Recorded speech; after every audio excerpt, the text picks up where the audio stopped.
Hi, welcome, ladies and gentlemen. Welcome to an anime story podcast. It's the 22nd of September, 2018, and we're here to talk about an ancient Magus bride today. The anime series. My name's Jake. I'm one of your hosts. Over here on the right is Mandy, and below me is Noah. So we just spent the last week. Well, I spent the last 3 days watching an ancient Magus bride. It was interesting. I had a lot of thoughts about it. It was a manga beforehand. We're not talking about the manga. We're just talking about the anime. We also are not talking necessarily about the OVAs. Just the 24 episode series. So, Mandy, if you want to go ahead and hit it away. How are you feeling? I know you're kind of tired. You're sick today? I'm feeling much better, actually. I'm doing pretty good. Recovering. Excellent. No, how are you doing today? I am good and swell and tired. Your hair's getting pretty long there, man. You want to get a haircut. All right, so Mandy, what did you think of An Ancient Magus Bride? Did you watch this prior to I watched half of it prior to rewatching. Okay. Yes. And what are your thoughts now on it after rewatching? After rewatching it, similar. Like, I think I got used to the style a lot quicker. Mm-hmm. When I first watched it, the style kind of was abrupt to me, and it was hard to understand what the message was. And then after I sunk into it, I really enjoyed it. So the art style is very much just different from what I've seen in other genres. So yeah, no, for sure. I love the art style. I thought the art was absolutely fabulous. A lot of wonderful subtle colors. A lot of vibrant colors. Great line. Some really interesting figurative stuff, especially given some of the interesting characters in the series. Noah, tell me what you thought. I love the art style. Art style's great. I really enjoyed it. Are we moving beyond style? Yeah, we can go. What did you think of the series? I have a lot of mixed opinions. I got a lot of good stuff. Got a lot of bad stuff, or not a lot of bad stuff, but a lot of good stuff. Some bad stuff. Some mixed stuff. You should never have bad stuff. Never bad stuff. Only things to improve on. That's all. Construction challenges. I have a list of notes which I have located. Aha! The 21st There's century. a character. Okay. There's a character named Matthew. He shows up in the King of Cats arc. Matthew goes crazy. Yes. Now, is it just me, or does he go crazy in all the wrong ways, right? Because Matthew kind of like his mind breaks. Right. Oh yeah. And then he's just like kind of suddenly crazy. I feel like the way to do madness with a character is to have it be is to have the character who's going crazy be relatable, right? Because it doesn't feel genuine if a character suddenly abruptly like no, I actually kind of from sane to crazy. I kind of agree with that. I kind of agree with the idea that when a character is just like going through stuff and then all of a sudden they like snap and then they're crazy and they just do crazy stuff, that feels weird and kind of disingenuous. Why? Because that's not a thing people do. People Really? Yeah, people don't just well, no, okay, so I won't sometimes that happens to people, but I feel like Why do you feel disingenuous? It doesn't. Well, because it's not relatable, right? We like if something's not relatable. Relatable to your experience? Yeah, we need it like it. If there's if we don't understand the character, then it's hard to understand the character. That's fair. Maybe there wasn't enough build up in that character. We just saw it happen too quickly. So I with him going crazy, it did. I fully believe that the stuff he was going through would have made him, kind of crazy, but I think it happened really fast. And it maybe just felt like, maybe he shouldn't have just like kind of lost it, because he went from like being, nice, good person, this and that, to all of a sudden he was crazy and he was going to go murder all the cats. Yeah, but why? Yeah, but why what? How long did it take? I don't know. It was done in a series of relatively quick I'm not talking flashbacks. about the flashbacks, like exactly. It was done in flashbacks. Uh-huh. So how long was that period of time? We don't know. That's fair, and that's what I'm saying. And so it may have felt quick, but to me it felt very genuine because it felt very much like you could see where this person over an extensive amount of time had been living with trying to get his wife back. Right. He was disheartened, discontinued. He was crazy, and instead of killing himself, he went the other direction and went freaking nuts. And he did just see his wife turn into black goo in front of his eyes. Yeah, exactly. That's pretty traumatic. And what's his butt? Joseph, I can't remember his actual name. He was the one who put it in this guy's head in a very, very sensitive part of his life. So, why? What made it so disingenuous? Well, I think for me, him going crazy, it almost felt like there was magic happening. Like Joseph was doing some magic to him to make him kind of crazy. I think it's just because we didn't see his long, drawn out journey. I will say for me, it wasn't the part that felt weird. Was the breaking at the end, right? It wasn't him murdering cats. Right. It was after his wife melted, him like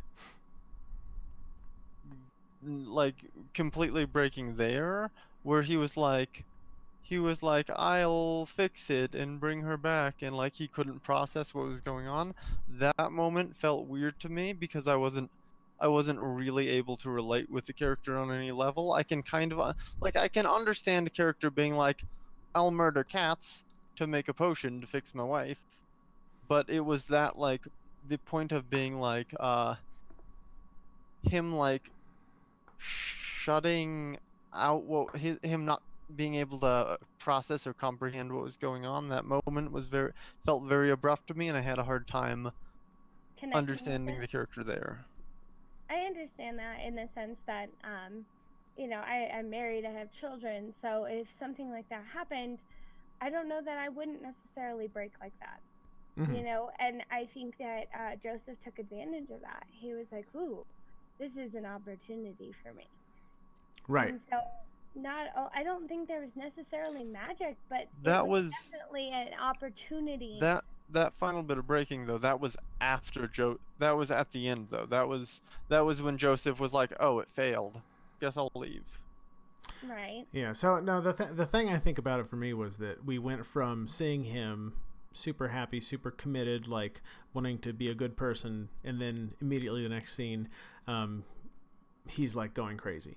And I think that just for the nature of how the episode worked, just it's a TV show. You can't see a person's over the course of 22 minutes, see a person's journey from being being the regular person to just snapping and going crazy. I think the other thing you have to keep in mind with all of the episodes, including all of the anime that you watch, is we're bringing our own life experiences to these stories, and so they can't hit everyone's life experience. Sure. And so they do their best to try and tell this deep story with what they have. And so I thought they did a very good job at well-rounding that. Mm-hmm. Yeah, that's fair. Yeah, no, absolutely. I mean, you're certainly everybody's going to relate to it in a different way. It didn't strike me particularly. Yeah, it didn't stand out. It wasn't like egregious or anything, but it didn't strike me as like a super touching horror. Like, I mean, obviously it was horrifying, but yeah, it didn't strike me as well as much as maybe it struck you. And I see what Noah's saying about not being able to associate with the character, but at the same time, I see what you're saying about being able to understand the character more. So, it's interesting, and for me, I think just the quickness of how 22 minutes. I like seeing the whole thing, and that was the plot of I think a 2-episode arc. So you got, what was that, 48 minutes to tell that whole story. So for 48 minutes, I mean, they did do a good job.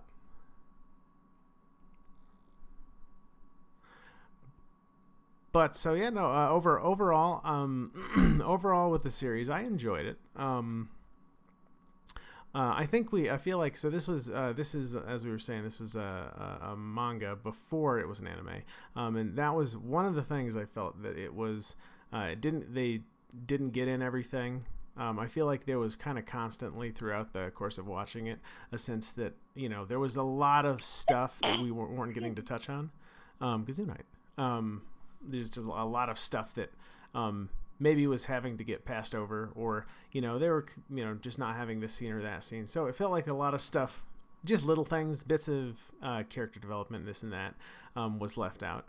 I really liked all the characters regardless of that. I feel like the whole story kind of in general is kind of well constructed, but I just wish it had been longer. I wish, if they had like 2 seasons for the one season they had, one season they had, I feel like I would have enjoyed it more, to just get to see more of the characters day to day.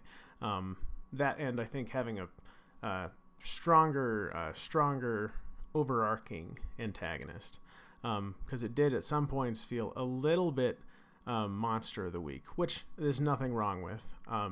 And each individual episode was, I think, constructed relatively well.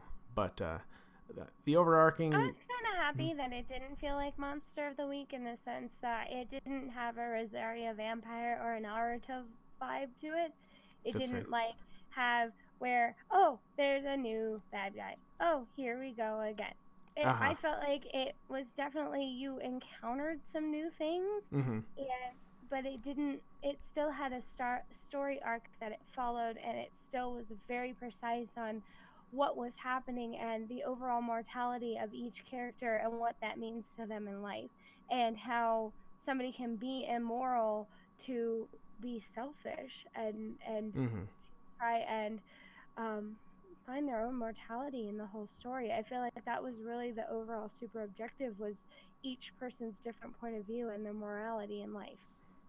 No, that is the thing that I think it touched on really well. That it is always an interesting place to go. Is different people's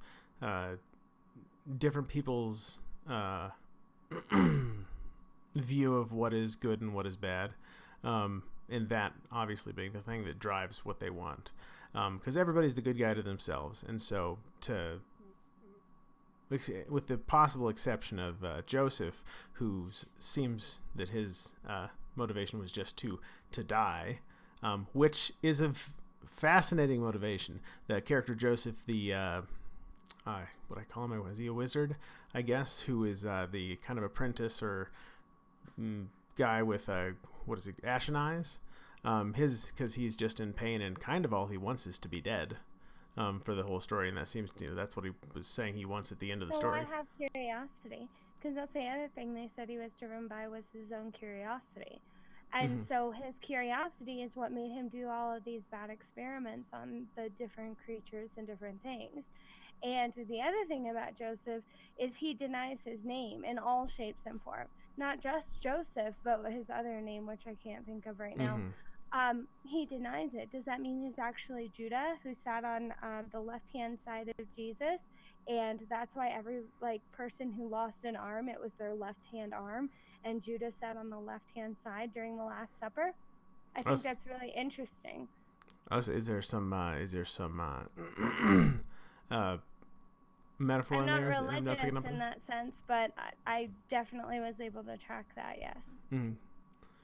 That's for Noah. What did you think of that? Did you pick up on anything like that? I was not paying attention to religious symbolism and such. I mean, I feel like there's a very common thing in anime to kind of grab a lot of different mythologies and religions and things and shove them in. So usually I don't pay a ton of attention because it happens a lot and it's not always meaningful. So I wasn't paying attention to it in this anime. Yeah, that's fair. And there were What moments. makes it not meaningful? Hmm? What makes it not meaningful?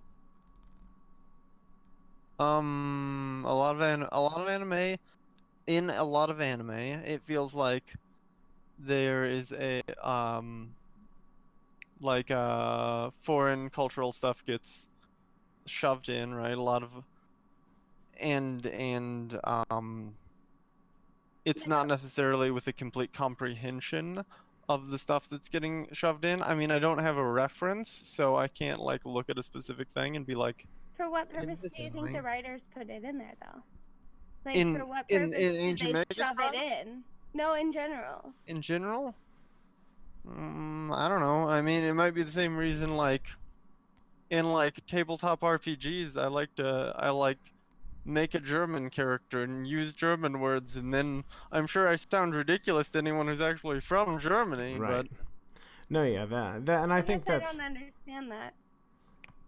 Because I love French, but I would use it as best as I could because I really enjoy the French and just learning the language, and I would love to learn all languages. So I'm trying to come at it from a perspective of I feel like the writer puts it in there for a reason. It's not just put in there as a filler. It actually has a place, is what I'm getting at. Yeah, no, that's certainly that's that's fair. And certainly the thing I would hope for. I wasn't paying attention to it in this one, so. Yeah, no, and I think it's fair to give the writer just the assumption that if they put something in there, it's in there for a reason. I certainly think that I've read things and I've seen things that have writers who put references in there for reference's sake, and that gets boring. But I would certainly try to give all writers the benefit of the doubt on that, and that they're trying to make something. Now, with Ancient Magus Bride, I think there's certainly a lot of intention in a lot of everything that's going on, especially because I think one of the main focuses of the story is the human relationships, and how complex and nuanced they are. Because that's really kind of the struggle for most of the characters, is communicating with each other and understanding themselves.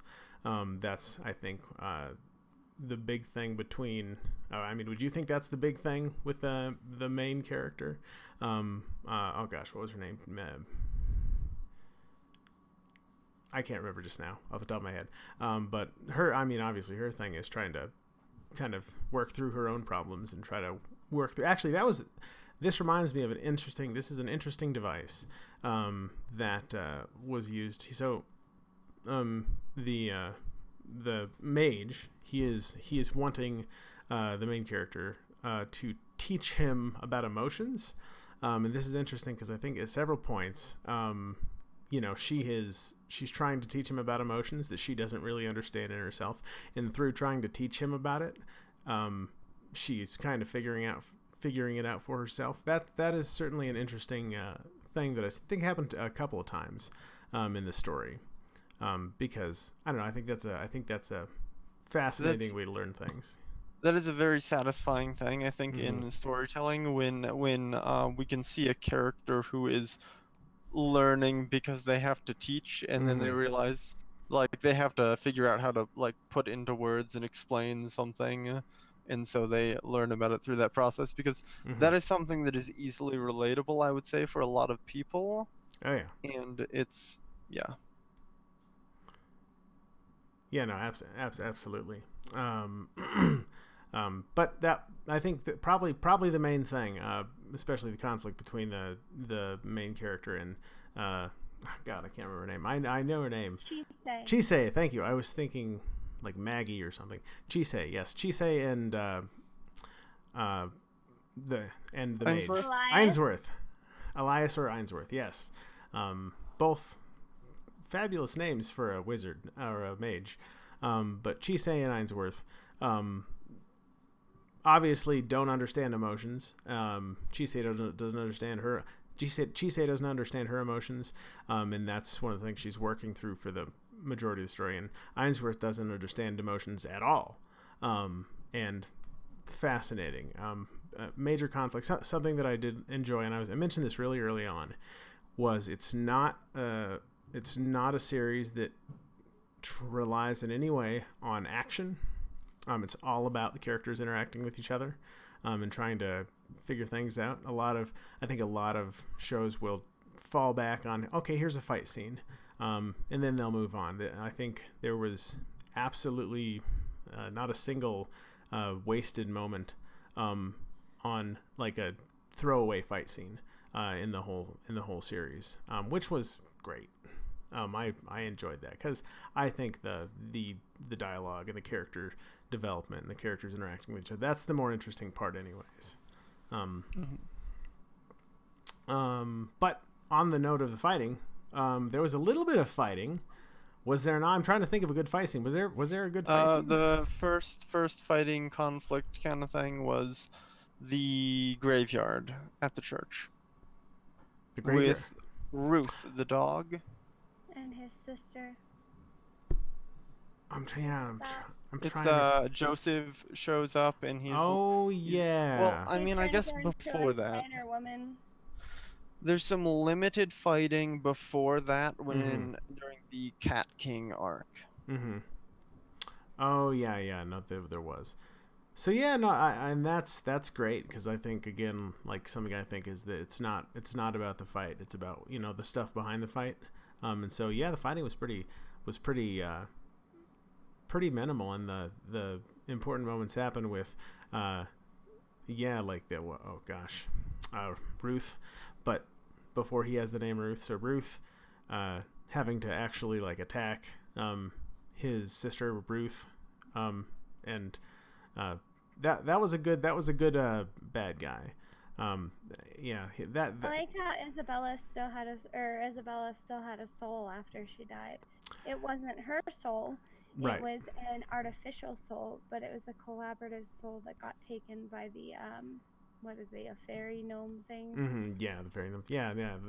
Which were awesome, by the way. I liked the little guys with the fires, with the blue flames. That was charming. Willow, those were some of my favorite characters. And like how she was exhausted, and he handed her the coal, and it turned blue into a flame. He said, "This will warm you up." Right. And it restored some of her magic without us seeing it. It just happened. I thought that was a very clever device that they used there.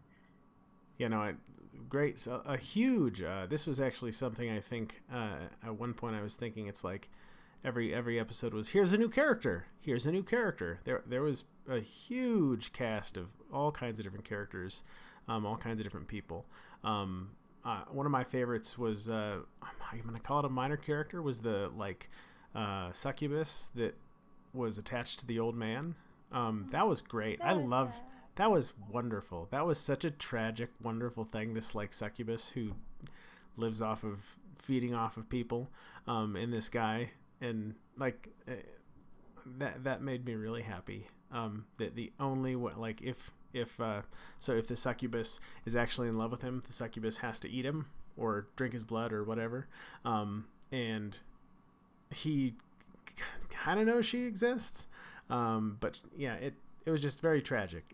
It was fabulous. I really enjoyed that one. Yes.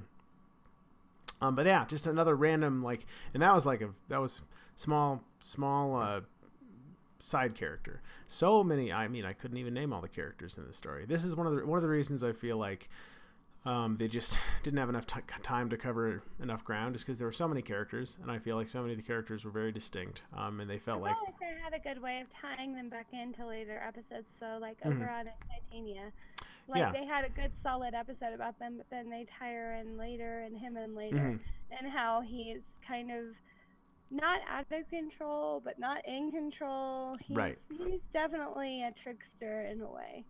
Yeah, no, absolutely. Yeah, absolutely. And I think I would have liked to. Well, so I would have liked to spent more time before the ending thing with the dragon. I would have liked to have spent a little more time doing dragon stuff, except for the kid dragons. Because tell you what, the dub voice actors for the kid dragons were, I think, the most irritating thing that has ever happened. I didn't listen to the dub. The subs were great on the dub, Kid Dragons. And no offense to the voice actors, they did a great job being really high pitched, childlike. Oh no! Irritating, grating voices. Oh. Oh yeah. In the sub, your heart broke because they just sounded so like, I don't know. I've gotten used to hearing Japanese and Mm-hmm. used to hearing like the subs. I don't actually have to read the subs as much anymore. Mm-hmm. And so just hearing the kids' voices was gut wrenching when they got stolen and Well, yeah. what happened to them and just the I want to go home and That was good. it was really, oh god, like I don't even know what to say about it because I felt like just not only the Japanese voice actors for the adults or the adult dragons or whoever, but they did such a nice job at casting the children that it felt like, oh, your heart was like, oh, they're so cute, they're so sweet, and then this shit happens and you're like, what just happened? This is not cool. Like, why? And like you just no. No, yeah, no. So, So I I'll think have to watch the dub and see the difference. yeah, no. So, in the part that you're talking about where they kidnapped, I think that was great, and it was horrible, and I felt they did a wonderful job with that bit. It's the early bit on the island where they're running around, yelling about jumping in ponds and this and that. Every time it came on, I was like, oh my god, shut up, kids. It was like heartwarming and wonderful. That's fair. That's fair. I am not a kid person, perhaps. So. Well, no, it might have been that the voice acting was just different, No, yeah, that's fair. in a different way. Mm-hmm. That's fair. So, I don't know, because I always watch subs. So. Yeah. What did you think of the opening credits? I love the opening credits. But I loved the opening credits for not only the series, but the little mini series that went along with it. Oh, I wonder what those look like. I thought it was great. I thought it was very clever. I thought that it felt like it flowed very well. Mm-hmm. That they had a story to tell, but they didn't have to go into an explanation or tell the broad story of the whole thing. Mm-hmm. The ending credits were very simplistic, and didn't feel like they needed to push anything. Mm-hmm. Didn't feel like it was overbearing or it felt like they were just, this is what it is, and they kind of left it alone. Mm-hmm. And I liked that. It didn't feel like there was too much going on or in your face. Yeah, no, I enjoyed the credits. I enjoyed the beginning part, or sorry, the probably the latter half of the opening credits. That was very nice. They also changed the credits, I think, 3 times over the course of the series, which is crazy because it's one season. So 3 different sets of credits. 24 episodes. 24 episodes, yeah. I liked the credit. There was only one part of the credits. I think it was during the second set of credits. I think at the beginning of whichever one it was, at the beginning of the credits, you just see Chisei standing there for like 30 seconds from different angles, a couple, like 2 or 3 different angles, and that was kind of boring. Aside from that, like after that though, I loved a lot of the quick cutting. Gives you a lot of visual information. I think that also has to do with the art style. A lot of visual information. Each one of the shots has the wonderful, like, what was that kind of thing. And then of course you'll start recognizing them. Although no, you're saying one of the sets of credits changed before we had seen. So something that TV shows often will do is they'll have their credits and they'll have little cuts from the TV show over the course of the opening credits, and then as you progress through the TV show, you'll start recognizing, oh, there's that moment in the credits, and oh, there's that moment in the credits. So I think it was the first set of credits, it changed to the next set of credits before we had seen all of the moments in the first set of credits, which was interesting, just because it had not given you a chance to appreciate the every scene from, not that it's necessarily a bad thing, but it was just an interesting choice, I think. Yeah, because the first set of credits that they changed from like halfway through, I think episode 12-ish is when they change. Mm-hmm. They're showing scenes from much later on that we just haven't seen yet. Yeah, no, absolutely, and it's totally fair to be, like it worked fine. It was just kind of shocking. Usually, I feel like one of the things that they want to do in the, or that most people are trying to do, is trying to make you see little things and then recognize them as the credits go on. So that was interesting. I'd actually be interested to go back and rewatch the first set of opening credits to spot all the scenes in it. I mean, I would say if you're going to present a certain set of credits for a certain period of the show, those credits should theoretically be tied to the section of the show that you're showing credits for, right? Like, presumably you want to convey something to the audience that is experiencing that segment of the show. Right. And so I don't know. So it's an interesting thing. It's interesting because I don't know if they were intending to keep those credits or if they changed at some point for some reason. For, you know, if they were expecting to have those credits for a while. It's interesting. It's fair. It seems almost like a missed opportunity just because they're pieces of the first set of opening credits that if you haven't seen it before, you will watch and you'll never really appreciate that part of the credits just because you've moved on from those credits, unless you rewatch the series, of course. But you've moved on from the credits and you're now watching the next set of credits, and you'll spot that scene probably later on. So that was just an interesting thing we noticed about the credits, is there are a couple scenes that were not in the first set, or at least I didn't see them in the first set. I suppose I could always be wrong. But overall, I do like the credits. Good music. Good. What do you think about the non-talking parts where they had music overlay? That was interesting. That was very interesting. They had a couple, I think 2 or 3 of those where it was time lapse. People would music overlay. They'd be going about their business. There'd be some chatting. You know, you kind of understand what they were talking about, so you don't really need to hear the actual dialogue because you kind of know what they're saying. I thought generally those were pretty interesting. Those I think they worked fine.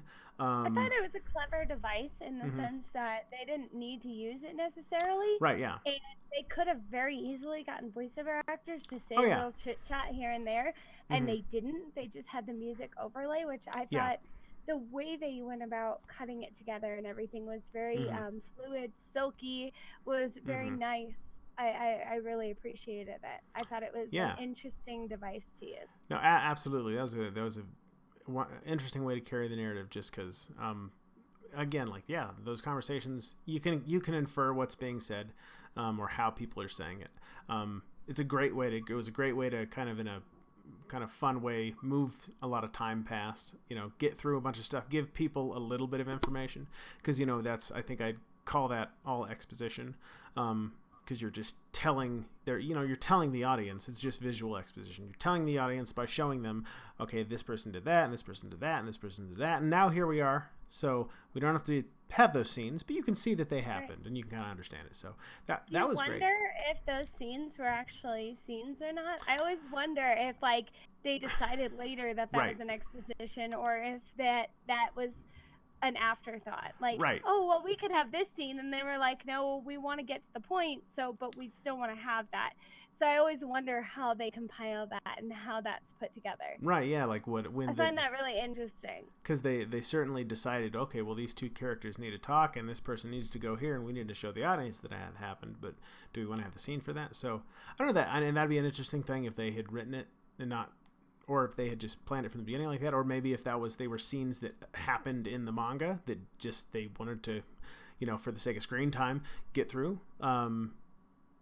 Interesting. Yeah, I have no idea. No. So what was your biggest thing from reading the manga to, because you did, and I know we're not talking about the manga necessarily. We're not critiquing the manga, but what was the thing you noticed between the manga and the anime that stuck out to you the most? I mean, it's been so long since I've read the manga. Right. It's hard to draw comparisons. I know I've misremembered things from the manga and not been confused during the anime because I'm like, oh, I didn't remember this correctly. And I went back and checked, and I was like, I guess it's the same. Yeah, that's fair. It's always interesting when you're moving a story from one media to another, because I think comics in general are a lot more contemplative, and you can sit there and linger on the thing, and you can look at the art really closely, and you can sit there in the moment for a minute and not, be forced to move on. Whereas if you're watching a show or something like that, you might hit the pause button, but ultimately it's the timing is controlled, So for me, comics are always a lot more contemplative than animated films are. So absolutely, certainly with that, and that was one thing that I was thinking about during the story, is this is a very contemplative story, about the nature of human relationships and the nature of different people with different understandings and different kinds of problems, and it felt like it would have worked really well. I'm sure the comic was great, because I feel like it's the type of story that would work really well in a slow contemplative media. So translating that, fascinating. It must have been quite an interesting thing when they decided to make it into a TV show. Just because from that perspective. What do you think about the Stella? About the Stella? About the Stella wrench in the gears at the end. Last 4 episodes. Stella wrench and gears. Okay, hang on. I'm having a moment. The character Stella. Oh, with the character Stella with with the little girl, 10-year-old girl. That was interesting. Did you know he was going to choose Stella? Or did you think he was going to kill the dragon? Oh, I was thinking, honestly, maybe he'd just go grab a random person. Really? I was thinking he was going to go into town and or that he was just going to go get somebody. Is that what you thought, Noah? Or when you read the manga? The manga wasn't this far when I read it. Oh, okay. Oh, that's fair. So, yeah. What did you think, Noah? Who were you suspecting he was going to go grab? Because it had to be somebody close to her. It had to be, because he was freaking. He was like, in a way, he was like, I have to do it no matter what. And to me, he wouldn't think that about grabbing some random person off the street. He wouldn't have any kind of remorse. And you could sense with no emotion that there was a little remorse in him. I think one thing I remember thinking for a good 5-10 minutes was, I think he's gonna kill Ruth. I think he's gonna kill her from her. I thought about Ruth too. Yeah. Uh-huh. And then he came into the bedroom and he was asking him a question. I was like, okay, maybe he's not gonna kill Ruth, but he's gonna kill somebody. He go try to kill somebody. But yeah, interesting. What do you feel about Stella ending up being Joseph and having him call her, or having Chisei call him out as the monster? So the whole interaction, the whole confrontation with Chisei and Stella and Joseph, it was interesting. I feel one thing. So I liked kind of the complexity of people working against each other, or people's kind of drives, what they want out of each other. Obviously, Chisei has this dragon curse arm that is going to. Is it just this was a quick thought that I was having when this was going on? Is okay, it's the arm. Can't they cut her arm off though? And then he's just well, I just want to take your arm. And it's can't wait. Can they just cut her arm off? But no, it's it was more. It's a curse. Yeah, it's a curse. It's different. You can't just cut your arm off when you're cursed, kids. That's just not a thing that can happen. But I loved that reverse thing of she obviously wants to live and he wants to die, and so they both have the thing that the other person wants. And so he's just gonna take her arm and he'll die, and then she can have his immortality thing, and then she can live. That was interesting. The picking up Stella, it was interesting. As far as her being the thing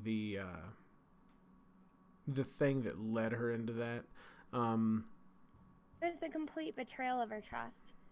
Of Stella's trust? Of Chisei's trust, because in the beginning of Stella and Chisei's relationship, Stella's just this young girl who has a family, and that's all Chisei ever wanted. And so her fighting for Stella, it wasn't because she loves Stella in that way or anything like that, but he was jealous. Elias was jealous because he saw her as a threat. He saw her as, you Mm-hmm. love her more than me. And it Oh was yeah. no, I love the idea of a family and I have that with you. So why are you jealous? So it was like very interesting because he has never really understood the Mm-hmm. emotions before. And so he finds that. And then Stella goes off and keeps coming back because she owes them. He made Right. her make a deal.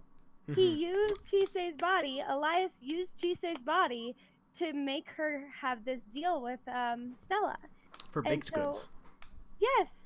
And Stella just wants to have a great relationship with her because she enjoys their company. And Mm-hmm. Chisei wants to give her the life that she didn't have. Right. No, okay, so with respect to Elias taking Stella to sacrifice, that interesting is interesting because his lack of like the understanding of repercussions for that, because I mean I think feasibly, as I understand it, he could have used anybody, but he decided to use her because he was jealous because he was because he was jealous of her in her relationship with Chisei.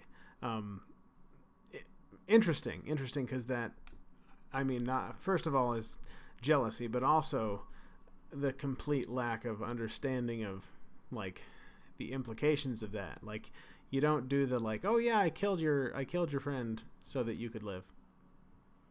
But Hope I you're don't not think mad. he had any plans of telling her. Yeah, that's fair. That's why he put her to sleep. That's why she stabbed herself in the leg, was to wake up from that sleep. And when she saw his plan, that's when she was like, what were you thinking? What is wrong with you? That's an interesting thing, because that's a thing where it's like I don't know how he could have ever expected to keep that secret from her. Because first of all, where's Stella go? Like she doesn't call, she doesn't write. It is established that he can erase memories. That's fair. Like, so maybe he was planning on erasing her memories later, because he certainly wasn't making it a secret that he was doing something right there. I mean, he was like, I'm sorry, Chisei. Shall we call it a crime of passion? From the guy trying to figure out his emotions. That's another morality issue. That's another moral that he's lacking. He's not necessarily moral. He's amoral. I mean, and what does that mean? He kind of is amoral. That's an interesting thing in the whole story of him, because he's a good person a lot. Like he seemingly does some good stuff, and then he'll do something that's just like kind of horrendous, and oh wow. And then of course there's even when he almost eats her. Well, yeah, the various scenes where he just I don't is feel gonna like eat her. I don't feel like that's a moment where he's ever at risk of eating her, though. Was the impression I had. That's when that's he's fair. over her face with his tongue on her. Yeah, I felt like he might really. Her. I felt now that when way he too, was strangling her, I didn't feel like he would go through with it. I think he was just sitting there stewing, like she said, like a frustrated temper tantrum child. Like I got that from Chisei, and I got that from the storyline that he was just throwing a temper tantrum. Whereas when he was over her, he couldn't control himself, and so that's why he didn't want her in the room. So he very well could have eaten her. Now, based on the story, we wouldn't have any story to go forward. Oh, yeah. So obviously he's not going to eat that. That'll be an interesting turn of events halfway through the series. Yeah. Also, the protagonist was eaten. Yeah. So you can't have that, but at the same time, I felt like that was, they were trying to show you that was probable. Yeah. It's interesting. And so I feel like the way the whole story's laid out, it does feel like it feels like a big kind of grand fantasy story. There's a lot of ground, going to Iceland and the dragons, and running into the Fey lands and all this. They have a lot of stuff that they cover. I feel like we could have spent a lot more time in every single place. I feel like they wanted to get through the whole series. They know they have one season. Makes me want more. Well, exactly. Is there going to be? I mean, what year is this? Is this last year, or when did this come out? I don't know if I I don't know. I don't. This is a manga that I would probably read actually. Let's see. We watched the 3-parter Mm-hmm. Because that came out first. Mm-hmm.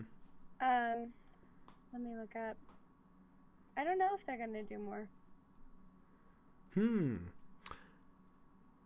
But I would watch the next season. And I would also actually before that though I would probably read the manga, because I feel like it seems like a story that I would be better appreciated in that kind of slower, more contemplative format.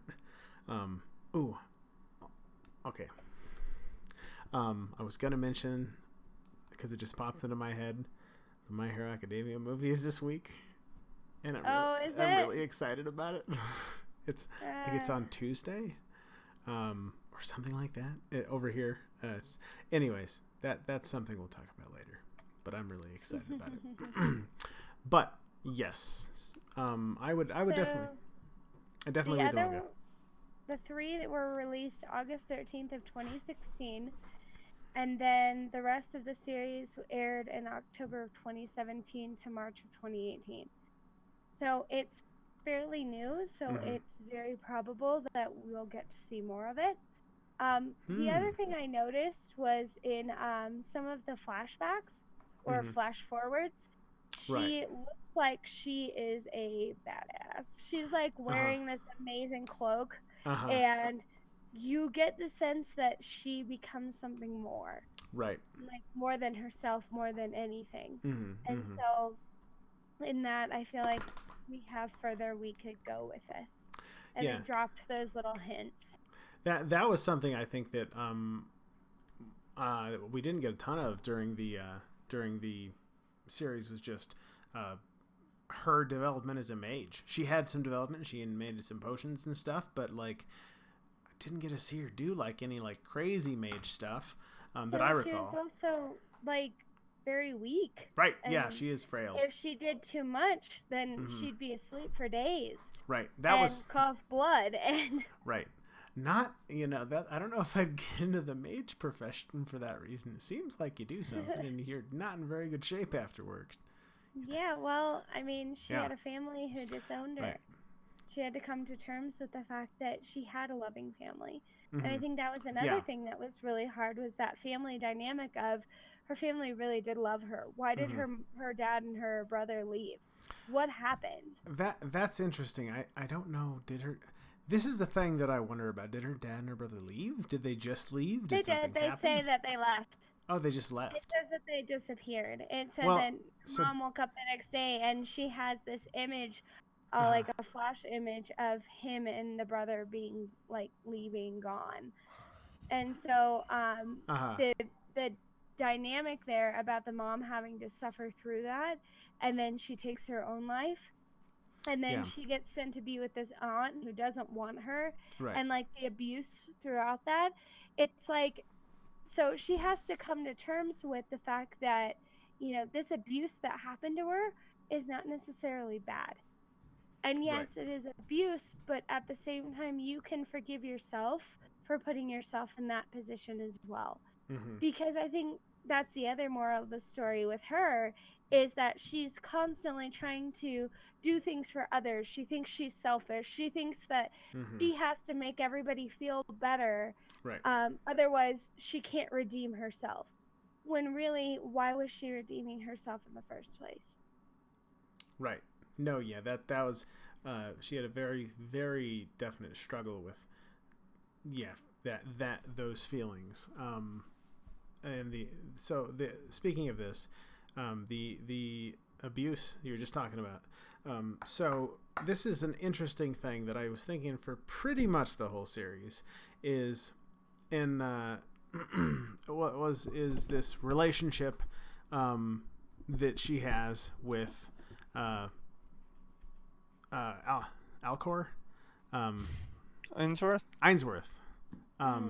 The relation, the bride, when we first meet her, I think, is she 14? When we first meet her, she's 14. And of course, that, like I was saying, that's the way all true loves begin is with the large money transaction on the black market, and the whole series. And I think there's definitely an interesting thing to be said about him not really understanding the nature of that relationship, of like a bride or a romantic relationship. Definitely that was awkward for me, though. There was moments where I was like, yeah, why is she your bride, though? This is weird. This is a little bit weird, guy. It's not a healthy relationship. The power dynamic here. Okay, but like they said, the mother to son and then the father to daughter. Yeah, that's fair. They definitely had that one was above the other, like in status and status. So our status kind of wavered like this and that, which is great. Well, the stakes did the same. And then if you think about it from a child's perspective about life, we see couples getting married all the time. And so when you're a child, it just seems like the natural order of things. Right. And so for him being a child in his own right, I feel like that's why he's like, well, you have to marry me. Right. This is how it has to be. We have a transaction. That's a transaction for him. Mm-hmm. Yes, and that was interesting, the nature of that, because that's very much kind of how he looked at it the whole time. And I think a couple times he was there were moments where I feel like there were a few moments where you were thinking, or I was thinking anyway, I feel like he's growing a bit, and then he'd be like, I mean, that's why I bought you. And I'd be like, oh, well, maybe he's not that grown, though. Yeah. They're real romantic there. Right. But it was interesting. But isn't that life?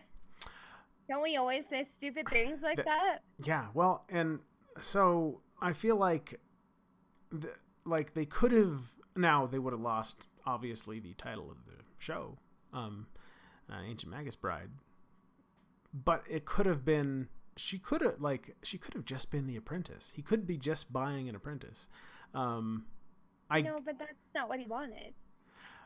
That's fair. And I also, it's fair. That's not what he wanted. I don't think he didn't even necessarily want a bride, though. Right. He didn't really know what he wanted. Yeah, he wanted he wanted a companion. a human. He wanted a human relationship. And honestly, companion was a bride. Yeah, well, nothing about their relationship is inherently they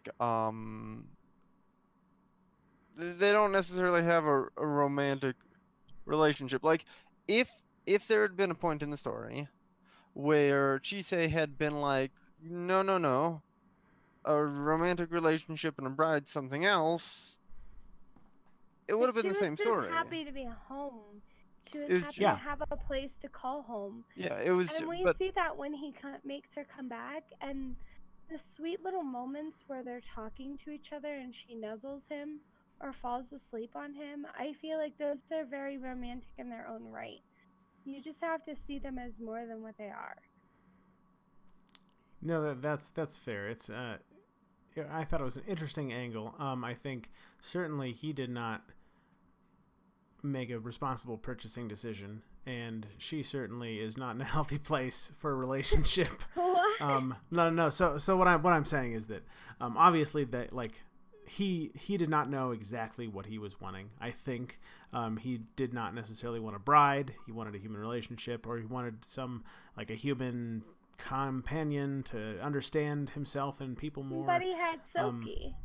I mean, Soki was admittedly not human. Soki doesn't talk. But wait. Soki talks a little. Does she? Who's Silky again? I can't remember. She's the Banshee. Yes. The Banshee. Tin's house. She's so sad. She loses her entire She puts family. the bell on the door. She loses the family that she was watching out for. Silver Lady? Yeah. Yeah. Oh, they just call her Silky. I forgot that. Yes. Well, so that's interesting. Because and this was also an interesting thing. I think this was a relatively common theme in the story. I was going to bring up the idea of the Fae. And actually, that's a relatively common trope of just the Fae, quote unquote, is that they don't kind of get humans. They don't kind of get the human, the fear of death, and they just kind of want to be on impulse and stuff like that. And so I think that's definitely something they touched on in here, is that the Fae don't really get humans, and humans don't really get Fae, because they kind of have different priorities.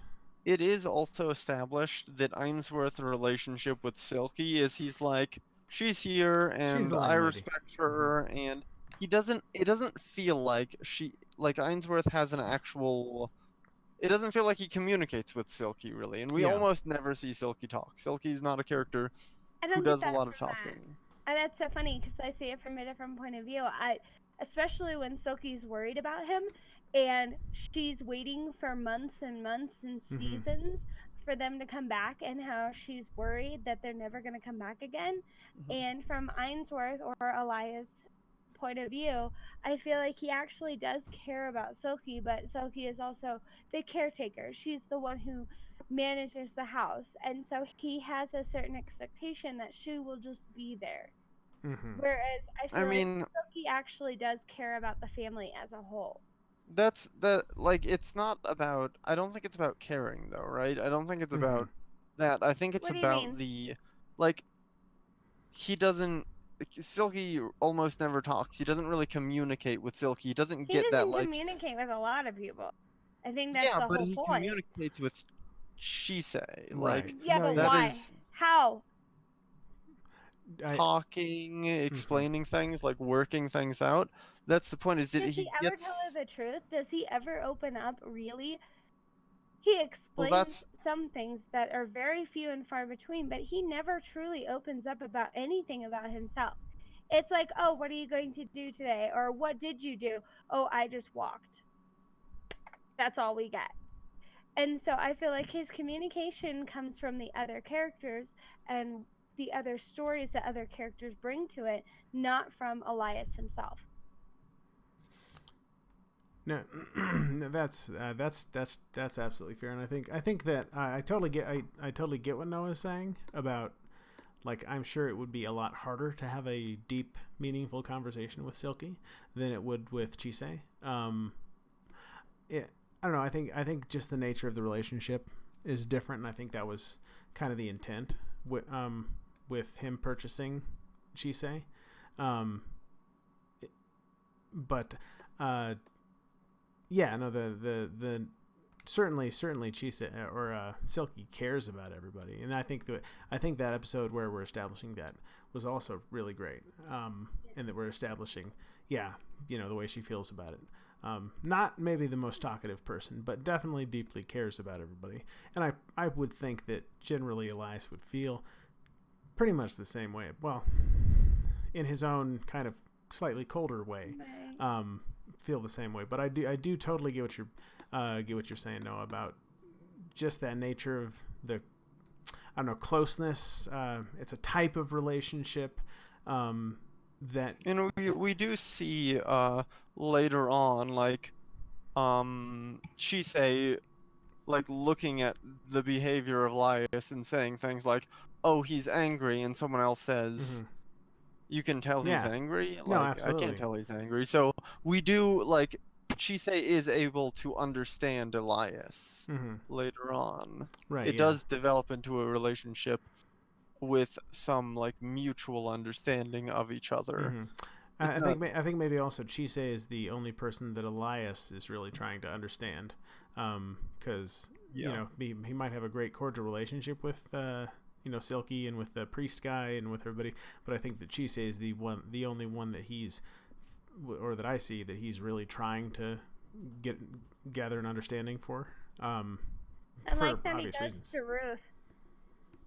That he goes to Ruth. Yeah. Yeah. No. Makes When sense. he wants to find out about Chisei, he's like, "Hey, Ruth." Hey, Ruth. Ruth's Yeah. like, "Yeah, she's tired." Yeah, He it's, looks at her like, "Really? I had to ask him." Yeah.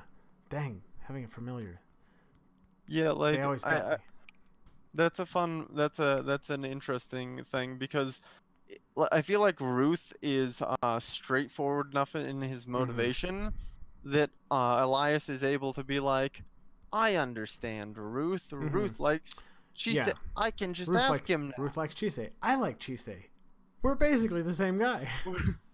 We got No. this. Okay, so I'd love to continue. We are Yep. 1 minute from the end of the show. Overall, Best girl, Oberon. Best waifu, I would say Ruth. oh, interesting. Ruth, that's definitely a good candidate. Would I marry my dog? That was a wonderful dog. Big, like fuzzy were dog, scruffy. Yeah, that's great. I wish I had one of those. Best girl. Who you say is best girl? Oberon. Who's that? Is that the Elf King? Mm-hmm. That's interesting. I don't know. That'd be a really best girl. Yeah. I like the little wispy fire guys. Oberon? Like seriously? Like Uh-huh. Shakespeare Oberon. He is so out there, and oh yeah, he's totally best girl. I think there were a lot of Shakespeare references in this, weren't there? Mm-hmm. Yeah, that was fabulous. But okay, fine. For my final thoughts, I enjoyed it. I feel like there's a lot of stuff in there that I feel like could have been expanded on more. Maybe wasn't touched. Maybe they didn't have enough time, or maybe they just, wanted to get certain things in. A lot of stuff, a lot of big world, big universe, lots of characters. Wish there was more of that in there. Overall, I enjoyed it. Enjoyed the characters. Noah, final thoughts. I like this series overall. I think it's really enjoyable. Yeah, man. It was fun. What's next? So I think next we had spoken about Yuri on Ice, but real quick, Mandy, I'm gonna get your final thoughts on Ancient Magus Bride. Yes. Artistically amazing. Mm-hmm. Agreed. Art, wonderful I art. love a lot of the scenes, especially like the glistening snow, the sunsets, the very conscious awareness of point of view and where you were. Yeah, I would watch the next season. Yeah, no, absolutely. All right, yes. And speaking of the next thing, not the next season of Ancient Magus Bride, but the next thing we're going to do on the podcast, I believe that's going to be September the 29th, the second to last day of September. I believe what we had said is we were going to do Yuri on Ice, which I believe is one season. I don't know anything about it except it's on ice. That sounds fabulous to me. Ice is wonderful. Does that sound like a plan? Yep, let's do it. All right, cool. All right. Well, thanks for joining us, everybody. We appreciate it. Thanks, guys. Next season or next weekend. Very nice. Yep. Talk to you later. Bye.